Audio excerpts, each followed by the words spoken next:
Hi, my name is Oktay. This video is about German city buses from the 70s to today.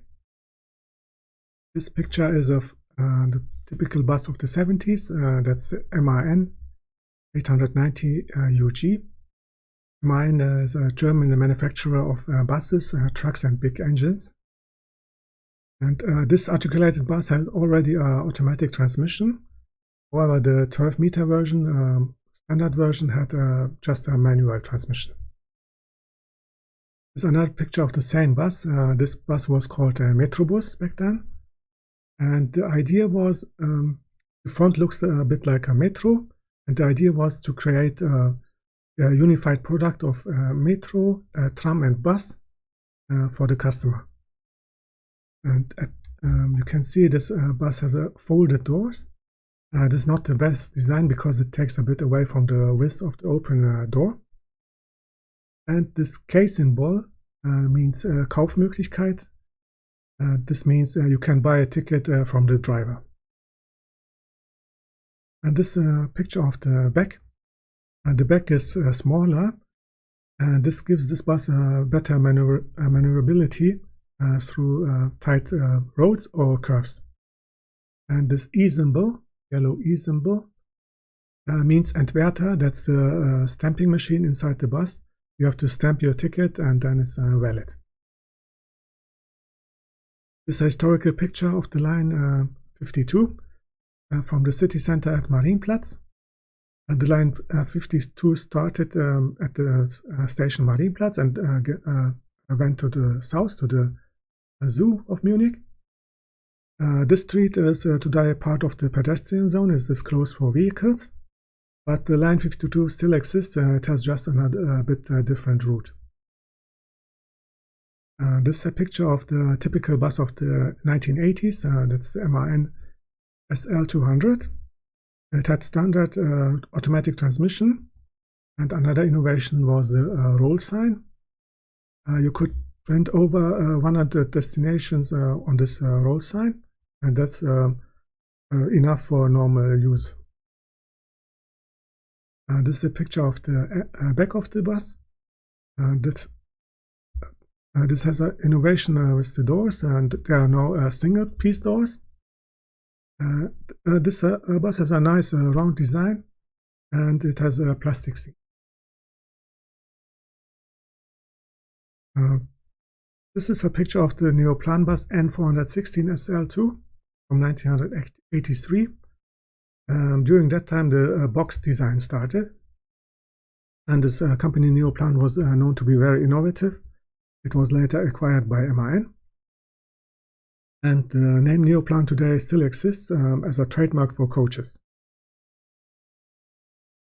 This is a great bus from Neoplan.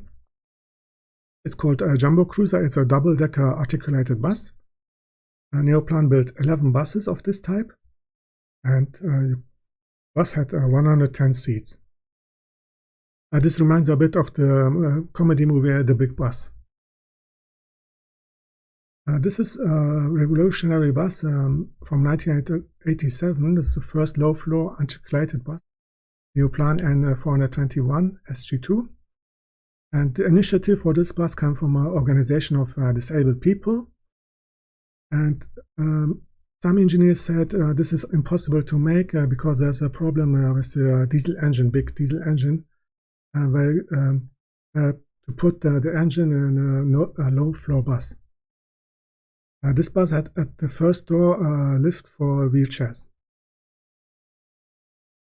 This engine problems, there are two solutions to this problem.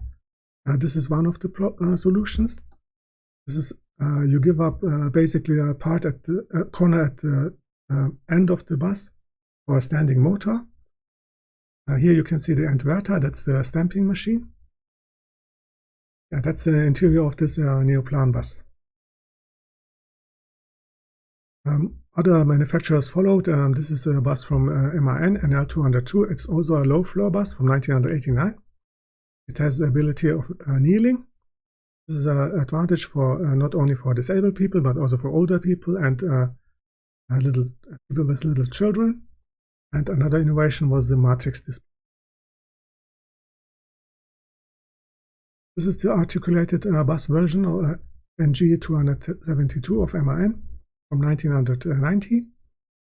Today, the name Metrobus still exists, but has a different meaning. Metrobuses are today lines with a high frequency, at least 10 minutes. In Munich, this line 54 is one such line. And they are prioritized at the traffic lights.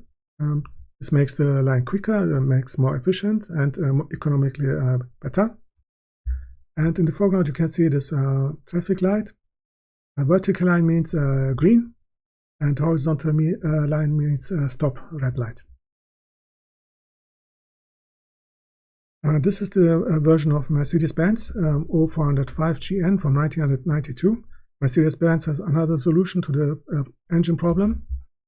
You can see this bus is low floor, but the trailer has you have to go one step up. There's a bit higher floor, and Mercedes-Benz solution is make the row at the rear higher to make space for the diesel engine.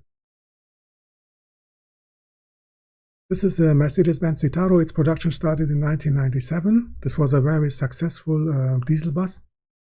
Mercedes-Benz managed to sell over 50,000 buses worldwide. And there's another innovation that's tinted glued windows. So the windows are no longer held in the frame by rubber. Instead, they are glued.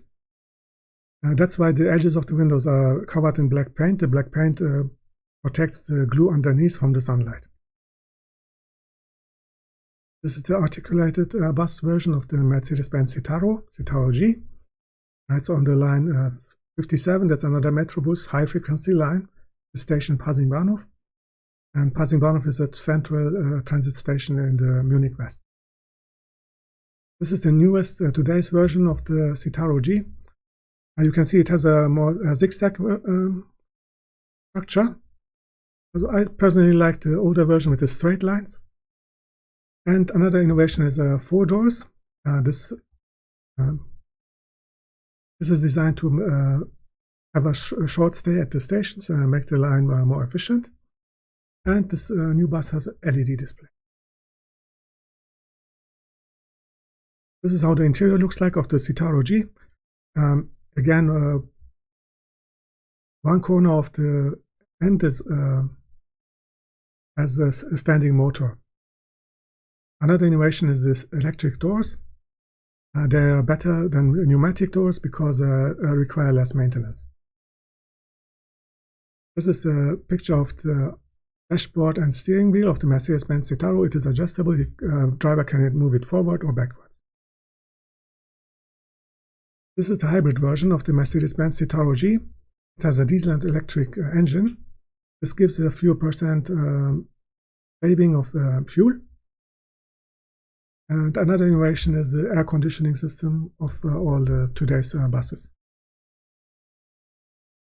This is MAN's first Lion City hybrid from 2017. Some people call this bus Elvis.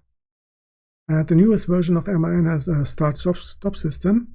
So whenever the bus stops at a traffic light or a bus stop, the engine automatically switches off, and when the driver steps on the gas pedal, engine automatically restarts. This is a picture of MAN NG263. It's a low-floor bus, articulated bus from 2018 on the Metrobus line 58. And this line is today extended. It is now an inner-city ring line. Some parts have to be tested. You can't predict everything, and this translucent Gaiter was tested also in Munich, and this didn't make it to serial production.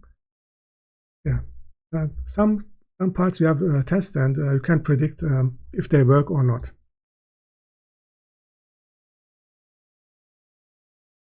This is the picture of the current version of the MAN Lion City model on the line 145 at the station Ostbahnhof. That's the Munich East transit station. This is a picture of Solaris Urbino 18. Solaris is a bus manufacturer from Poland. And characteristic is the front has asymmetric, and the side panels are two-parted, have two parts. And there's a problem with over the years with corrosion of buses, and the corrosion starts from the bottom. That's why this bus has at the bottom half aluminum side panels. This is a great bus from the same company, Solaris. It's Urbino 12 electric.